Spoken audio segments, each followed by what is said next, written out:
Descriptive shots क्या होते हैं? तो बेसिकली प्रोफेशनल फिल्म मेकिंग में स्क्रीन राइटिंग और शूटिंग के दौरान कुछ डिस्क्रिप्टिव टर्म्स दिए गए हैं जिनसे आपको टाइप्स ऑफ शॉट्स और कंटेंट का पता चलता है।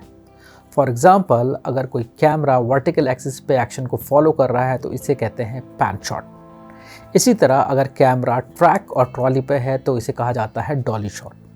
अगर वो क्रेन पे है तो इसे कहा जाता है क्रेन या बूम शॉट। इसी तरह अगर कैमरा आपका फॉलो कर रहा है सब्जेक्ट को तो उसे कहा जाता है फॉलो शॉट। मूविंग शॉट्स को इस तरह से भी डिफाइन किया जाता है कि वो कहाँ से शुरू हो रहे हैं और कहाँ पर ख़त्म हो रहे हैं। For example, dolly shot from mid close up to close up, यानी कि जो शॉट होगा वो ट्रैक एंड ट्रॉली पे होगा, डॉली इन होगा और मिड क्लोजअप से क्लोजअप तक होगा, यानी ट्रैक तब तक आपका मूव करेगा जब तक वो क्लोजअप में ना आ जाए। अब जो कैमरा का एंगल अगर है वो अपवर्ड्स है तो ये कहलाता है आपका लो शॉट, और अगर इसका जो एंगल है डाउनवर्ड्स है तो ये कहलाता है हाई शॉट। अब आता है रिवर्स शॉट। तो इसमें क्या होता है कि जिस डायरेक्शन में आपने पिछला शॉट लिया था उसके अपोजिट डायरेक्शन में आप लोग शॉट लेते हो।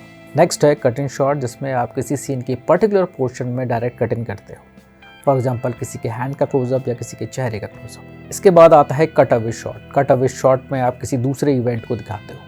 ये जो दूसरा इवेंट है वो हो सकता है उसी कमरे में हो रहा है जिसमें आपका पिछला सीन चल रहा था, या फिर ये मीलों दूर किसी दूसरे देश में या दूसरे राज्य या कहीं भी हो सकता है।